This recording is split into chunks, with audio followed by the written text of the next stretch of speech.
Well, wave your flags and wear your red, white, and blue because it's Flag Day, baby.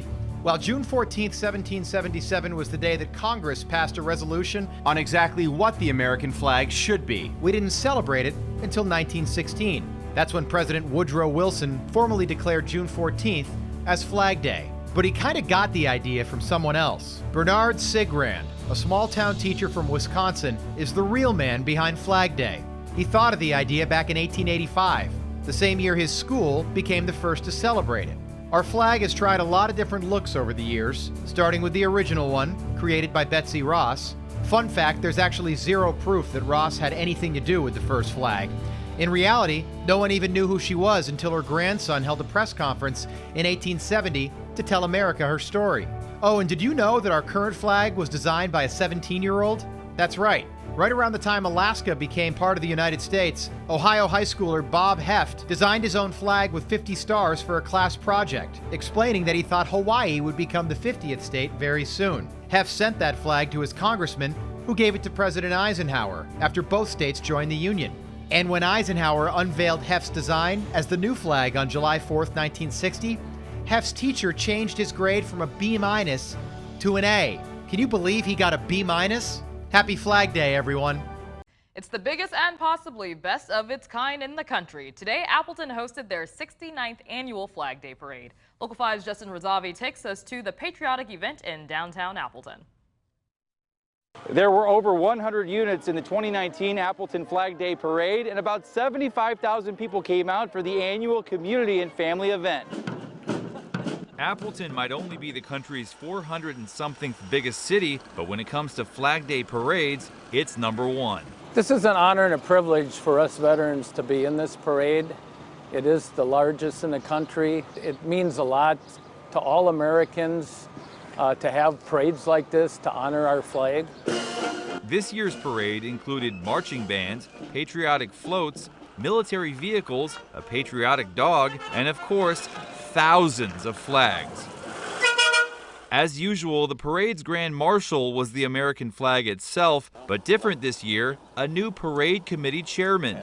Corey Otis has taken the role over from his father, Greg. Family tradition is really huge with this parade, not only with our committee. There are a lot of second and third generation committee members who help put this together, but as we walk through at the end of the parade, we see a lot of the same families from year to year in the same places. They gather for the parade, but then also kind of a reunion and just a nice excuse to get together.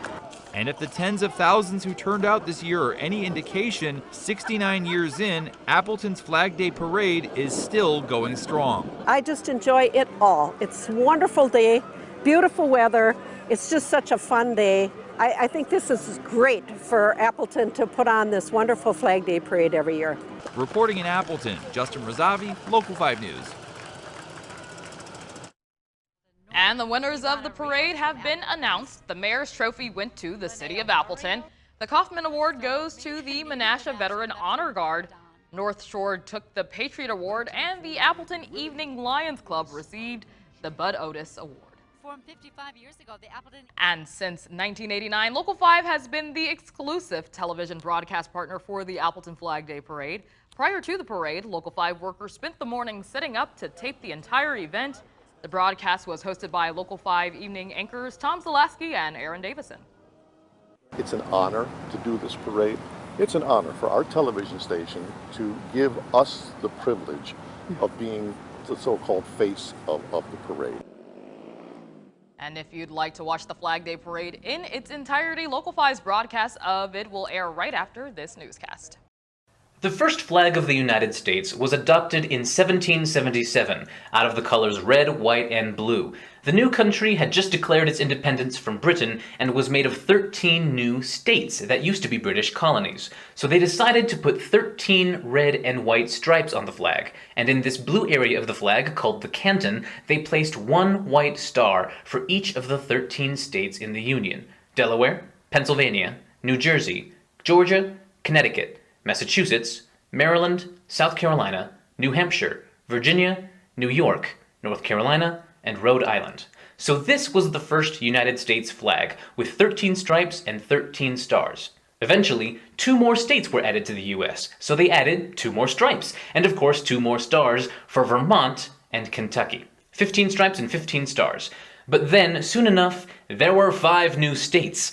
And people started to realize that if they kept adding more stripes, those stripes were going to get ridiculously skinny. So in 1818, the United States passed a new Flag Act law, which would keep the number of stripes at 13 in honor of those first 13 states. But they would add new stars to the flag for the new states to come in the future. It looks better that way. So these 5 new states were Tennessee, Ohio, Louisiana, Indiana, and Mississippi. 20 stars. The next state to enter the Union was Illinois on December 3, 1818. Now that new Flag Act declared that once a new state or states enter the Union, the flag wouldn't officially get its new stars until the next Independence Day, July 4th, which is still the rule today. So because Illinois became a state on December 3, 1818, the new star was officially added to the flag on July 4, 1819. So Illinois, 21 stars.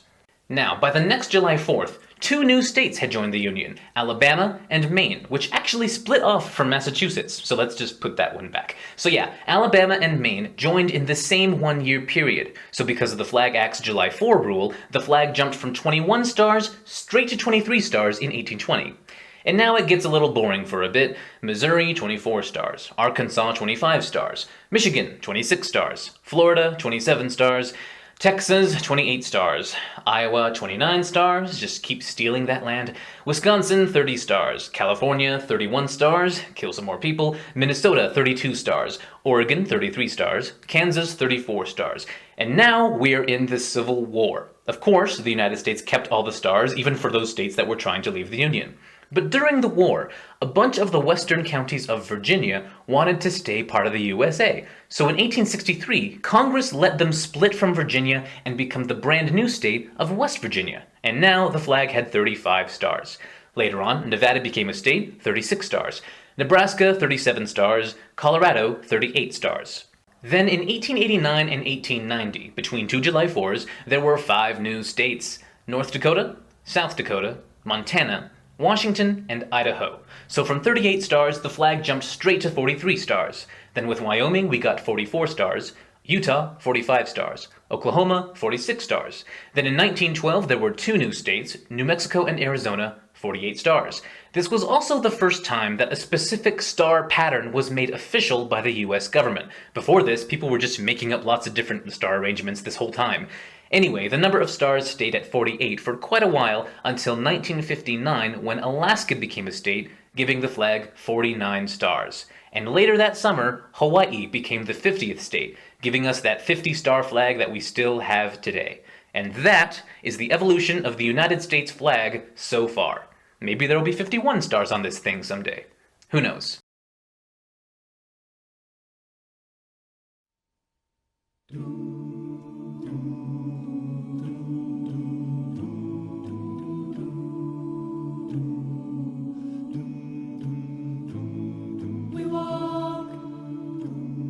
With a different step, and we talk with a different voice, and we love with a tender heart, and we give with open arms. I believe, and the step that I take is my freedom that you can't take away.